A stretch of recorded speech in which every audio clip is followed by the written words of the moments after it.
Hello बच्चों, स्वागत है आपका नया स्टडी फाइंड्स में। आज हम कक्षा 8 की प्रश्नावली 5.1 में आगे पढ़ने जा रहे हैं। Question number 2। ठीक है, क्वेश्चन नंबर 2 देख लेते हैं क्या वो कह रहा है हमसे। निम्नलिखित संख्याओं में स्पष्ट रूप से पूर्ण वर्ण संख्या नहीं है। निम्नलिखित संख्याएं जो हमें दी हुई है वो पूर्ण रूप से वर्ग संख्या नहीं है, इसका कारण बताना है। मतलब हमें पहले ही बता दिया गया है कि ये पूर्ण वर्ग संख्या नहीं है, फिर भी हम आपको एक बार बता देते हैं। ये देखिए, जो हमारे पास संख्याएं होती है 0, 1, 4, 5 और 9। जब ये संख्याएं हमारे को किसी संख्या के लास्ट में दिखाई देती तो हम वो पूर्ण वर्ग संख्या होती है। लेकिन हमें तो पहले ही बता दिया गया है कि ये पूर्ण रूप से वर्ग संख्या नहीं है, लेकिन हमें इसका सिर्फ कारण बताना है। 0 के लिए वो होती है 0। अगर हमारे पास सम संख्या में आता है, जैसे 2 0 हो या 4 0 हो, तो क्या होता है, तो ये पूर्ण वर्ग संख्या होती है। अगर विषम संख्या में आता है तो ये पूर्ण वर्ग संख्या नहीं होता है। ठीक है, 0 जैसे इसके पीछे 2 0 होती, 4 0 होती तो। ठीक है, क्वेश्चन नंबर 1 देख लेते हैं। 1057 हमें दिया हुआ है, देखते हैं ये पूर्ण वर्ग संख्या नहीं है, हमें पता है, लेकिन क्यों नहीं है, इसलिए हम यहाँ पे लिख लेते हैं। क्या लिख लेंगे, हम जानते हैं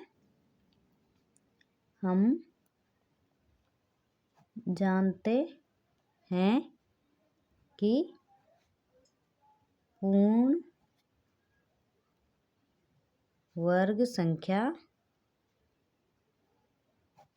के इकाई अंक 0, 1, 4, 5 और 9 होने चाहिए, लेकिन 1057 में इकाई अंक क्या आ रहा है हमारे पास, इकाई अंक 7 आ रहा है, यहाँ पर 7 है। अतः 1057 पूर्ण वर्ग संख्या नहीं है। ठीक है, हमें इतना बड़ा लिखने की जरूरत नहीं है। नेक्स्ट क्वेश्चन में थोड़ा छोटा कर लेंगे, आपको ये संख्या याद कर लेनी पड़ेगी। 0, 1, 4, 5 और 9, इससे हम बता पाएंगे कि कोई संख्या जो है पूर्ण वर्ग संख्या है या नहीं। ये हमारे इकाई अंक के स्थान पर होने चाहिए या नहीं होने चाहिए। ठीक है, नेक्स्ट देखते हैं, हमारे पास है 234 और 53। तो इसमें हम देखते हैं इकाई अंक के स्थान पर क्या है। इकाई अंक के स्थान पर यहाँ पे आ रहा है 3। ठीक है, तो 3 क्या हमारी लिस्ट में था ऊपर, एक बार और देख लेते हैं। 0, 1, 4, 5, 9 है, तो क्या हो जाएगा यहाँ पे, यह भी हमारी पूर्ण वर्ग संख्या नहीं है। तो यहाँ पे लिखेंगे हम 234, 53 में इकाई अंक के स्थान पर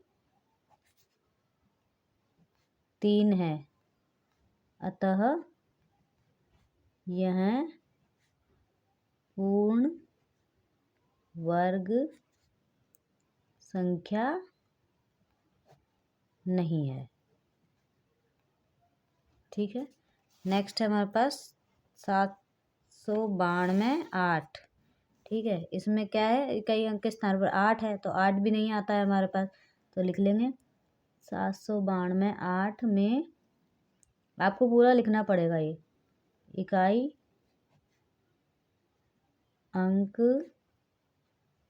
के स्थान पर 8 है, अतः यहाँ पूर्ण वर्ग संख्या नहीं है। ठीक है, वो तो आसान है, बस आपको 2-4 संख्याएं याद रखनी है, उसके बाद कोई दिक्कत नहीं है। नेक्स्ट है हमारे पास ये 2 2 2 2 2 2 में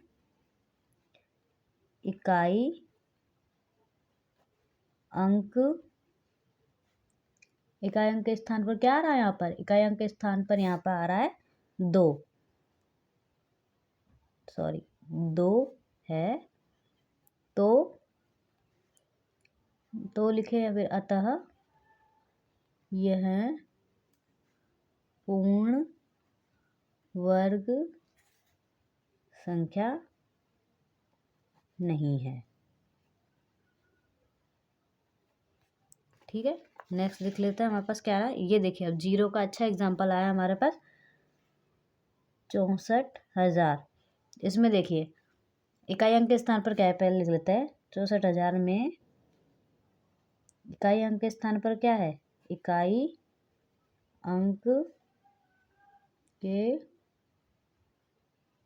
स्थान पर जीरो है, लेकिन जीरो जो है क्या, कितनी जीरो है, 1 2 3, जीरो क्या है, विषम है। यहाँ पर जीरो विषम संख्या में है। अगर यही जीरो 4 होती यहाँ पे तो क्या हो जाता, ये एक पूर्ण वर्ग संख्या बन जाती। सम संख्या में अगर जीरो आता है तो वो एक पूर्ण वर्ग संख्या बन जाती है, लेकिन विषम में आया है, 1 हो 3 हो 5 हो 7 हो, तो वो क्या है, पूर्ण वर्ग संख्या नहीं बनेगी। अतः 64,000 एक पूर्ण वर्ग संख्या नहीं है। ठीक है, यहाँ पे क्लियर हो गया होगा आपको जीरो के मामले में भी कैसे करना है आपको सॉल्व।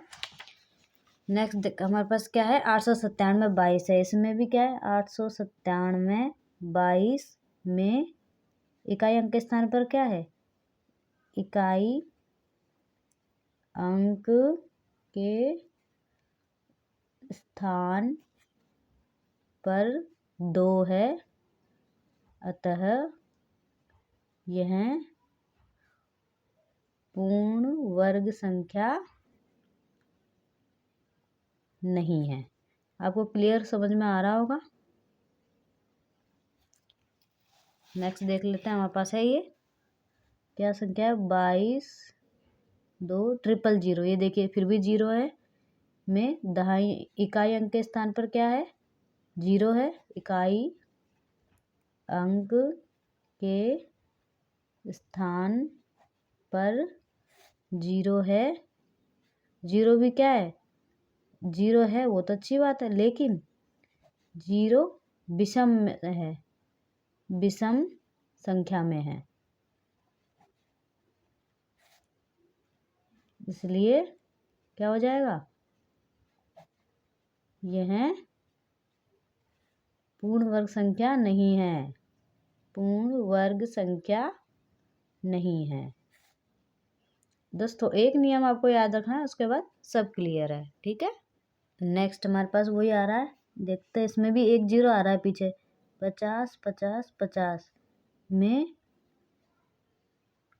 इकाई अंक के स्थान पर क्या आ रहा है, इकाई अंक के स्थान पर 0 है, लेकिन किस में है, ये विषम संख्या में है। 0 जो है विषम संख्या में, सम संख्या में होता तो पूर्ण वर्ग संख्या बन जाती, संख्या विषम संख्या में है, अतः यह पूर्ण वर्ग संख्या नहीं है।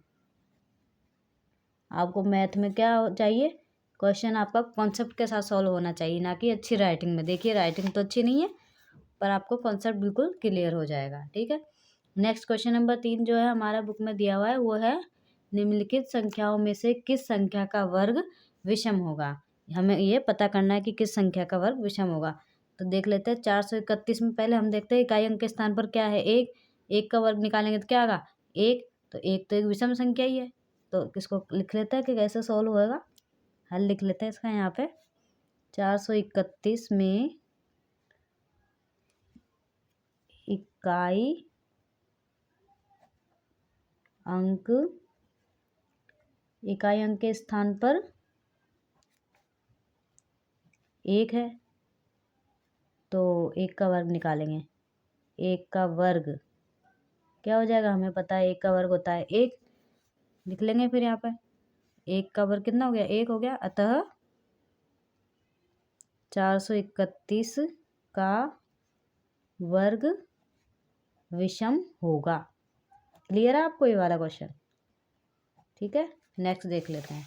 28 26 दिया हुआ है हमें, तो देख लेते हैं इसमें, इसका हल लिख लेते हैं। यहाँ पे क्या हो जाएगा, 28 26 में इकाई अंक के स्थान पर क्या है, इकाई अंक के स्थान पर हमें यहाँ मिल रहा है 6, तो हम यहाँ पे कर लेंगे क्या, 6 का वर्ग। 6 का वर्ग आपको पता होगा, 6 छंग 36 होता है, तो 36, ये 36 क्या आया, एक सम संख्या है, तो लिख लेंगे क्या हो जाएगा यहाँ पे, अतः 28 26 का वर्ग विषम नहीं होगा। ठीक है, ये यहाँ पे सेकंड क्वेश्चन भी होगा। इसका थर्ड नंबर वाला देख लेते हैं। क्वेश्चन क्या है हमारे पास, ये है हमारे पास 7 7 7 9, तो 7 7 9 में इकाई अंक के स्थान पर क्या आ रहा है, इकाई अंक के स्थान पर, इकाई अंक के स्थान पर 9 है, तो 9 का वर्ग, 9 का वर्ग क्या हो जाएगा हमारे पास, 81, अतः यहाँ लिख देंगे हम 7 7 7 9 का वर्ग क्या होगा, विषम होगा। ठीक है, नेक्स्ट देख लेते हैं। ये क्या है, 82 0 0 4 में इकाई अंक के स्थान पर क्या आ रहा है, हमको दिख रहा होगा, इकाई अंक के स्थान पर 4 है, तो 4 का वर्ग क्या हो जाएगा हमारे पास, 4 का वर्ग होता है 4 चौक 16, अतः 82 0 0 4 का वर्ग विषम नहीं होगा। क्लियर है आपको ये क्वेश्चन पूरा? ठीक है, नेक्स्ट देख लेते हैं क्या है। निम्न प्रतिरूपों का अवलोकन कीजिए और रिक्त स्थानों को भरिए। ठीक है, इसमें देखिए 11 का स्क्वायर तो हमें पता है खैर 121 होता है, तो इसमें एक ट्रिक से किया हुआ है ये क्वेश्चन। 101 का स्क्वायर किया हुआ है, 10 20 और फिर 1, एक बार 10 है तो 10 20 एक बार लिखा हुआ है, 10 10 और 1 इसका स्क्वायर करा तो कितने बार हो गया, 10 20 30, 2 बार 10 लिखा है यहाँ पे, तो 10 20 30, 10 20 30 फिर 201, वो का वही आ गया। तीसरा हमें दिया हुआ है 10 10 10 और 1 का स्क्वायर। ठीक है, इसके लिए हमारे पास यहाँ पे क्या जाएगा, जब 2 बार 10 था तो कहाँ तक गए थे, 1 2 3, अब 3 बार है तो हम कहाँ तक जाएंगे, 4 बार जाएंगे, 10 20 30 40 और फिर वो का वही 30 201, ऐसा कैसा लिख देंगे। ठीक है, अब इसको इधर साइड वाली दी हुई है, 1 2 3 4 5 6, 6 बार हमें दिया हुआ है, तो यहाँ पर हम कितनी बार लिख देंगे, 4 बार हो जाएगा इधर। ये तो 40 30 तो इसका है, 5 बार है, 1 2 3 4 5 बार दिया हुआ है, तो यहाँ लिख देंगे 10 10 10 10 और ये 1 का स्क्वायर। ठीक है, ये ट्रिक से किया हुआ है, इसको आप कर सकते हैं आराम से।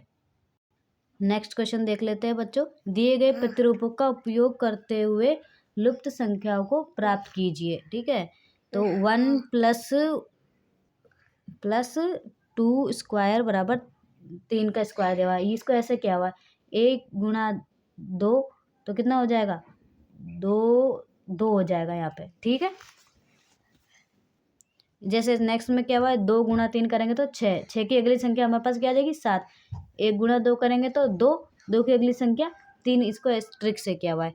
3 गुणा 4 करेंगे तो 3 चौक 12 हो जाएगा हमारे पास, 12 की अगली संख्या 13, 4 गुणा 5 कितना हो जाएगा, 4 पंजे 20, यहाँ पे लिखेंगे हम 20 का स्क्वायर, ये हो जाएगा 21, 20 की नेक्स्ट 21, यहाँ कितना है 5, 5 को कौन सी संख्या से गुणा करें कि 30 हो जाए, 5 छंग 30, 6 का स्क्वायर 30 की अगली संख्या 31 उन्होंने लिखी हुई है, 6 गुणा 7 6 7 42, 42 यहाँ लिख देंगे, 42 का स्क्वायर, 42 की अगली संख्या कितनी हो जाएगी 43, 43 का स्क्वायर। नेक्स्ट क्वेश्चन देख लेते हैं। योग संक्रिया किए बिना योगफल ज्ञात करना है।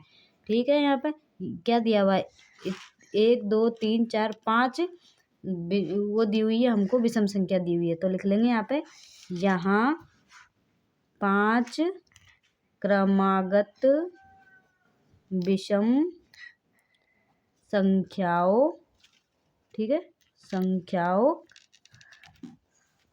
का योग दिया गया है। हमें यहाँ पे 5 विषम संख्याओं का योग दिया गया है, ठीक है, दिया हुआ है, ठीक है। यहाँ पे हमने ये लिख लिया है।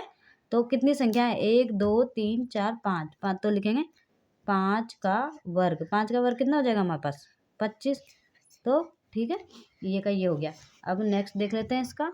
नेक्स्ट है हमारे पास, देखिए कितनी 1 2 3 4 5 6 7 8 9 10, 10 संख्याएं दी हुई है।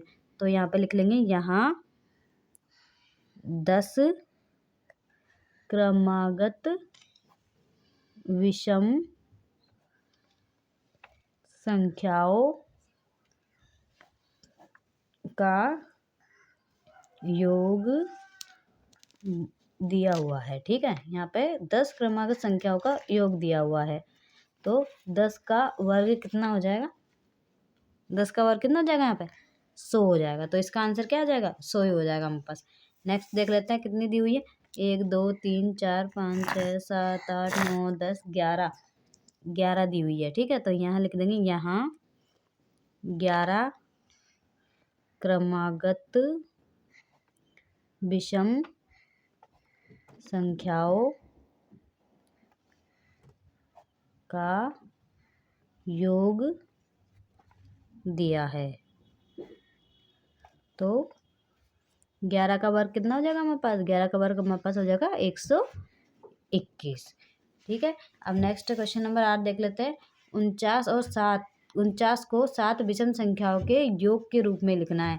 तो कितना, वही पहले वाले क्वेश्चन है, 7 के योग के रूप में लिखना है। तो कितना हो जाएगा, 7 कब होता है हमारे पास, 49 का निकालेंगे हमारे पास, तो कितना हो जाएगा, वही का वही लिखना में, एक बस 7 बार विषम संख्या लिखनी है, 1 2 3 4 5, कितनी बार होगी, 9 11 1 2 3 4 5 6 प्लस 13, 7 बार हो गया ये हमारे पास। कितना हो जाएगा, 1 2 3 4 5 6 7, 7 7 49 हो जाता है हमारे पास। 121 को 11 विषम संख्याओं के योग के रूप में लिखना है। तो 121 को लिखेंगे 1 3 के 11 का होता है ना, 1 3 5 7 9 11 13 15 17 और 21, कितना हो गया, 1 2 3 4 5 6 7 8 9 10, 10 ही हुए क्या अभी, 1 2 3 4 5 6 7 8 9 10, कोई सा रहा तो नहीं है, 1 3 5 7 9 11 13 15 17 19 रह गया यहाँ पे, यहाँ पास प्लस का एक 19 भी जोड़ लीजिएगा, 1 2 3 4 5 6 7 8 9 10 11, ठीक है। नेक्स्ट है हमारे पास, निम्नलिखित संख्याओं के वर्ग के बीच में कितनी संख्याएं हैं। वर्ग के बीच में पूछी, इन संख्याओं के बीच में नहीं पूछी हमसे, क्या पूछा है, वर्ग के बीच में। पहली है हमारे पास 12 और 13, तो इसके लिए फॉर्मूला हमारे पास क्या होता है, हम जानते हैं कि, क्या जानते हैं हम, n स्क्वायर और n+1 के स्क्वायर के बीच में क्या संख्या होती है, बीच की संख्या क्या होती है हमारे पास, 2n होती है। तो पहली हो जाएगी हमारे पास 2 गुणा 12 की जगह n की जगह क्या आ जाएगा 12, ये कितनी आ जाएगी 24 आ जाएगी।